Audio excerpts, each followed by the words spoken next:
Salah satu makam yang sering dikunjungi oleh masyarakat di antara sekian banyak makam bersejarah di Kalimantan Selatan yaitu makam Datu Suban.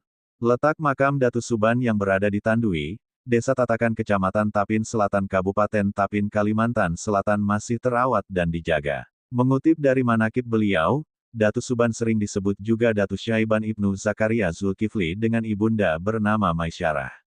Beliau hidup di Kampung Muning Tatakan Tapin Selatan Kabupaten Tapin Kalimantan Selatan.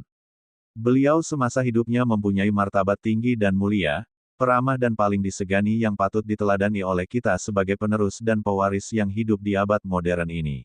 Datu Suban atau Datu Sumiran atau Datu Syaiban adalah penduduk asli Kampung Tatakan.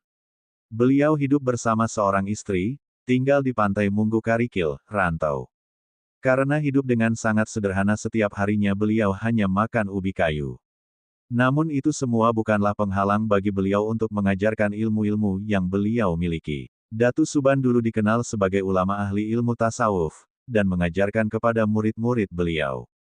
Selain ahli ilmu tasawuf, beliau juga ahli dalam bidang ilmu lain seperti ilmu taguh kebal, ilmu kabariyat, ilmu berjalan di atas air, ilmu mali rupa, ilmu pandangan jauh, ilmu pengobatan, ilmu kecantikan, ilmu falakiyah, ilmu tauhid dan ilmu firasat serta masih banyak lainnya.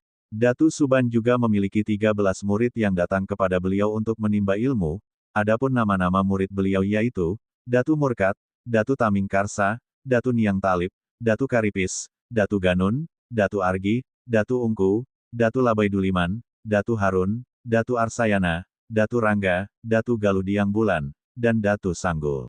Datu Suban juga dikenal sebagai seorang wali Allah, yang memiliki karomah kasyaf. Beliau jugalah yang dimampukan Allah Subhanahu wa Ta'ala membaca dan mengajarkan kitab Barencong. Kitab Barencong ini beliau dapat dari Datu Nuraya yang membawa kitab tersebut, ketika saat itu datang kepada Datu Suban. Namun, pada saat itu juga Datu Nuraya pulang ke Rahmatullah.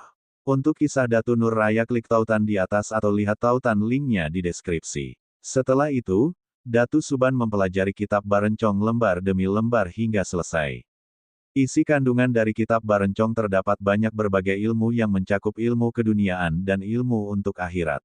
Dikutip dari buku cerita Datu-Datu terkenal Kalimantan Selatan, bahwa salah satu karamah Datu Suban yaitu mengetahui datangnya waktu beliau pulang ke Rahmatullah. Ketika dari mata beliau memancar dan keluar sosok yang rupanya sangat bagus, bercahaya, dan berpakaian hijau. Ini pertanda bahwa 7 hari lagi beliau akan berpindah alam. Setelah itu 4 hari kemudian dari badan Datu Suban mengeluarkan cahaya amat terang berwarna putih, besarnya sama dengan tubuh beliau dan harumnya semerbak. Ini pertanda 3 hari lagi beliau akan meninggalkan dunia yang fana.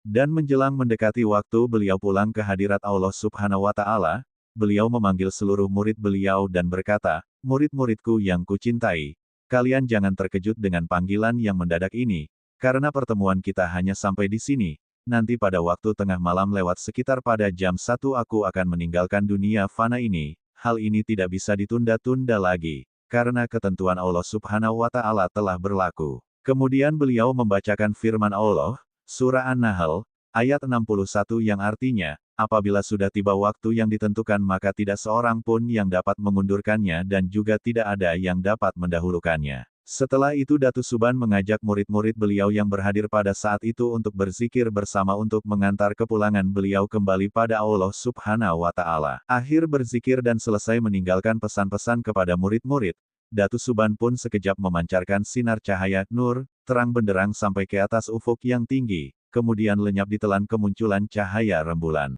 Murid-murid beliau yang menyaksikan kejadian itu, kemudian mengucap, Innalillahi wa inna ilaihi rajiun. Huwallahu alam bisawab.